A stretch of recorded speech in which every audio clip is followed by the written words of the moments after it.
शहनशाह महिउद्दीन औरंगज़ेब आलमगीर रहमतुल्लाह अलैह को मराठों को तबाह किए हुए तकरीबन 300 साल गुज़र चुके हैं। एक वक्त था जब शहनशाह आलमगीर, शहनशाह हिंदुस्तान औरंगज़ेब आलमगीर रहमतुल्लाह अलैह ने न सिर्फ शिवाजी को शिकस्त दी बल्कि उनके बेटे और उनके पोते को भी शिकस्त से दो चार किया।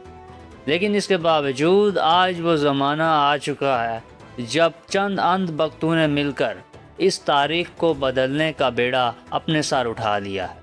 उन्हें ये चीज़ बिल्कुल गवारा नहीं कि शहनशाह आलमगीर जीते तो जीते कैसे। उन्हें ये मानने में बड़ा ही सरूर मिलता है कि शिवाजी महाराज, जिनको ये छत्रपति भी कहते हैं, उन्होंने एक छोटे से साम्राज्य से इतनी बड़ी मुग़ल सल्तनत को तबाह कर दिया।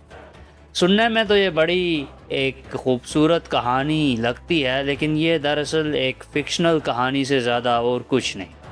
शहनशाह औरंगज़ेब आलमगीर पूरे हिंदुस्तान के मालिक व महाराज थे।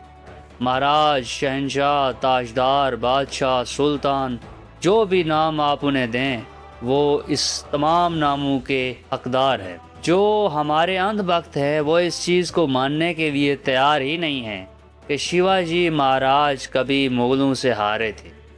एक ऐसा महाराज जो हमेशा छुपकर मुग़ल फ़ौज पर हमला करता था। एक ऐसा महाराज जिसने कभी शहनशाह आलमगीर का सामना खुले मैदान में नहीं किया।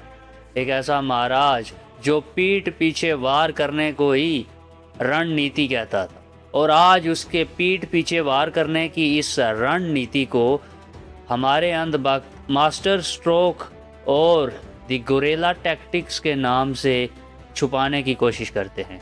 लेकिन गुरेला टैक्टिक्स और चीज़ होती है, और जो शिवाजी महाराज ने मुग़ल फ़ौज के साथ किया उसको बुज़दिली और पीठ पीछे वार ही कहा जाएगा। मुग़ल सल्तनत की अफवाज न सिर्फ शिवाजी महाराज की अफवाज से दोगुना बल्कि 10 गुना बड़ी थी, और वो अफवाज ट्रेंड थी फील्ड बैटल के लिए, यानी आमने सामने की लड़ाई के लिए।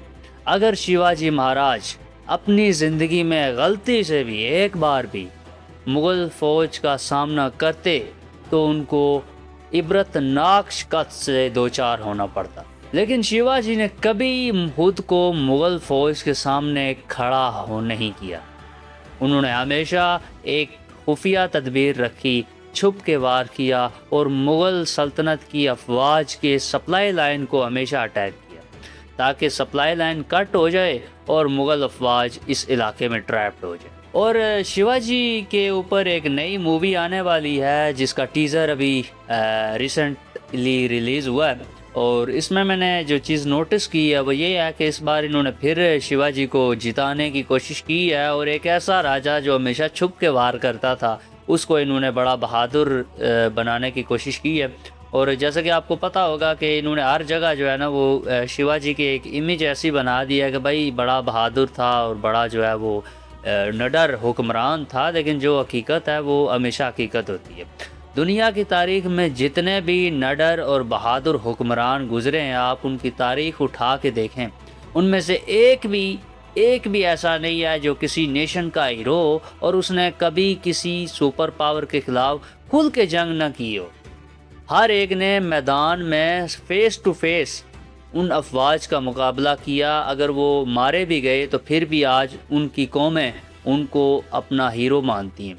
लेकिन हमारे अंधभक्तों की ये कौम जो है, ये अजीबो गरीब कौम है, इसका नज़रिया तो किसी की समझ में नहीं आता कि इन्होंने एक ऐसे बंदे को अपना हीरो बनाया हुआ है जो कभी मुग़ल अफवाज से फ़ेस टू फेस लड़ाई नहीं, जिसने कभी मुग़ल अफवाज तो दूर की बात है, जो इत्तेहादी अफवाज थे गोलकंडा और बीजापुर की रियासतें, अगर आप उनको देखें तो इनकी अफवाज के साथ भी कभी फ़ेस टू फेस लड़ाई नहीं की। हमेशा छुप के वार किया। पहाड़ों से ये आते थे, हमला करके रफू चक्कर हो जाते थे। और हमारे अंधभक्त जो हैं वो आज कहते हैं जी कि वो मास्टर स्ट्रेटजिक थे। ठीक है, तो ये ऐसी बात नहीं थी, वो कोई स्ट्रेटजिस्ट नहीं थे, बल्कि उन्होंने ये जान लिया था कि वो कभी मुग़लों का मुकाबला खुले मैदान में नहीं कर सकते। क्योंकि आप अंदाज़ा लगाए हैं कि जब शहनशाह आलमगीर आए हैं दक्कन में तो उनके साथ 11 लाख की मुग़ल अफवाज थी। कहाँ 11 लाख और कहाँ जो है वो 40,000।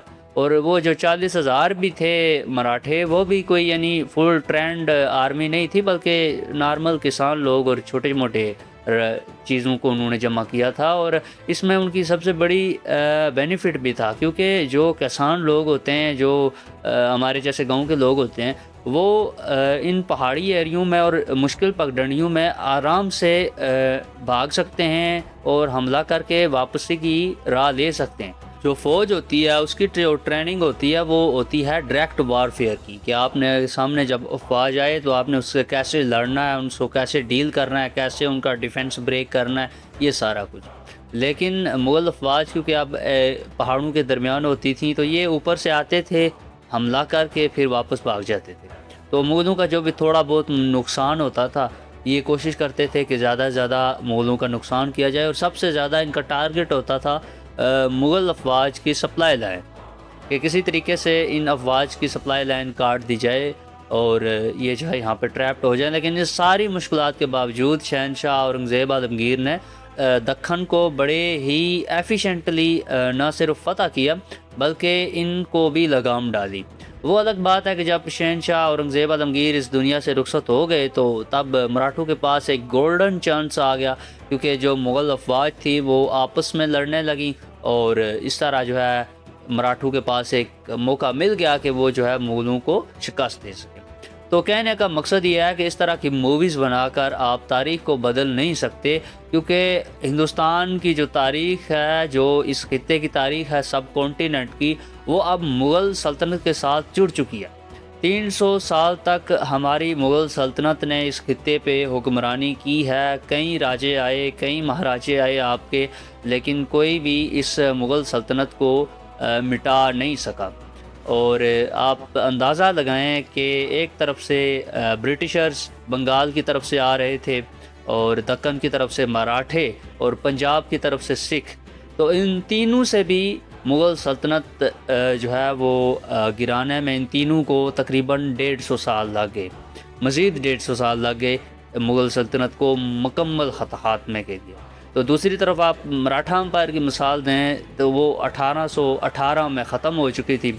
सिख अम्पायर की मिसाल दें तो वो टोटल जो सिख अम्पायर की एज है यानी 48 ईयर्स टोटल सिख अम्पायर ने राज किया है, और उतनी उससे ज़्यादा राज जो है वो शहनशाह औरंगज़ेब आलमगीर ने इस खित्ते पे किया है।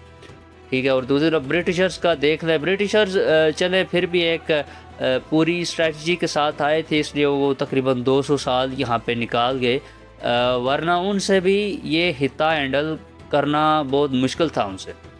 तो खैर आज की ये वीडियो मेरे ख्याल से आपको अच्छी लगी होगी। ये न्यू मूवीज़ का ट्रेलर आया तो मैंने सोचा चलें आपसे थोड़ी सी बात कर ली जाए। तो thanks for watching this video, take care and Allah हाफिज़।